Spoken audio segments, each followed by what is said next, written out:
देश में नई संसद का इनॉग्रेशन होने जा रहा है। मोदी जी अपने कर कमलों से उसका उद्घाटन करेंगे और 19 पॉलिटिकल पार्टीज ने डिसाइड किया है कि इसका बहिष्कार किया जाएगा। ये बॉयकॉट सिर्फ बॉयकॉट के नाम पर नहीं हो रहा है, ये इसलिए हो रहा है क्योंकि ये लोकतंत्र पर बहुत बड़ा प्रहार है। और आपको समझाती हूँ कैसे। संविधान का अनुच्छेद 79 साफ तौर से कहता है कि संसद का मतलब है राष्ट्रपति, राज्यसभा और लोकसभा, और उसी राष्ट्रपति को उद्घाटन के हक से वंचित रखना गलत है, उनका घोर अपमान है, लोकतंत्र पे प्रहार है। संविधान के अभिभावक हमारी राष्ट्रपति हैं। लोकसभा और राज्यसभा को बुलाने का और प्रोरोग करने का अधिकार सिर्फ राष्ट्रपति के पास है। ऐसे ही नहीं, उनको प्रथम नागरिक बोला जाता है। और शायद ये गर्व की बात है कि एक अनुसूचित जनजाति की महिला पहली बार इस देश की राष्ट्रपति बनी है। मैं पाखंड बताना चाहती हूँ नरेंद्र मोदी का।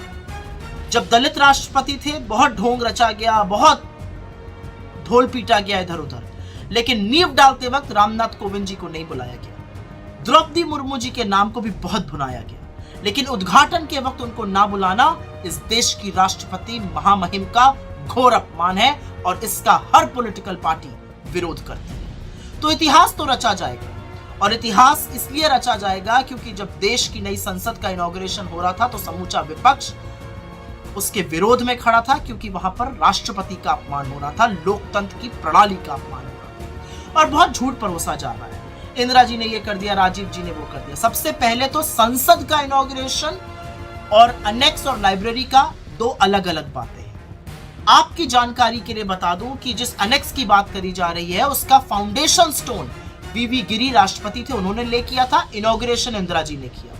लाइब्रेरी का फाउंडेशन स्टोन राजीव जी ने ले किया था। Inauguration KR. नारायणन जी ने किया। जब एक्सटेंशन हुआ अनेक्स का तो उसका फाउंडेशन स्टोन राज्यसभा के वाइस चेयरमैन हामिद अंसारी जी ने किया, और सोमनाथ चैटर्जी जी जो लोकसभा के स्पीकर थे, उसका इनॉग्रेशन नरेंद्र मोदी जी ने बतौर प्रधानमंत्री किया। नींव भी प्रधानमंत्री डालेंगे, उद्घाटन भी प्रधानमंत्री करेंगे, राष्ट्रपति को इससे दरकिनार करके। राजस्थान के विधान भवन का इनॉग्रेशन के.आर. नारायणन जी ने, गुजरात के फाउंडेशन स्टोन को ले किया था तत्कालीन राष्ट्रपति नीलम संजीव रेड्डी ने, और इनॉग्रेशन किया था राज्यपाल मुखर्जी ने। तो झूठ फैलाना बंद कर दीजिए। और अंत में मैं मोदी जी से एक ही बात कहना चाहती हूँ। आपको लगता है कि आपको इतिहास इमारतों से याद करेगा? इतिहास इरादों को याद करता है। इरादे पता है कैसे?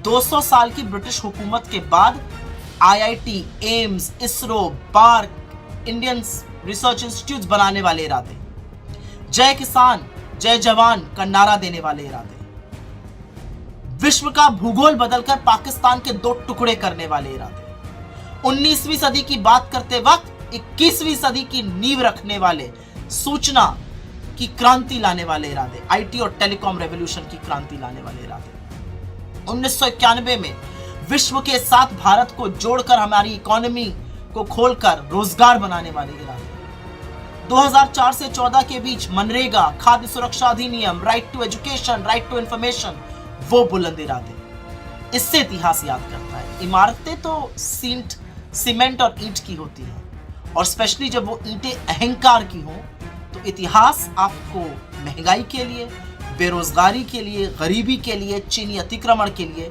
और सबसे ज्यादा अपनी मित्रता अडानी से निभाने के लिए याद करिएगा। और इतिहास ये भी गवाही देगा कि जब लोकतंत्र का गला घोटा जा रहा था तो समूचा विपक्ष उसके खिलाफ खड़ा होकर उसका डटकर विरोध कर रहा था।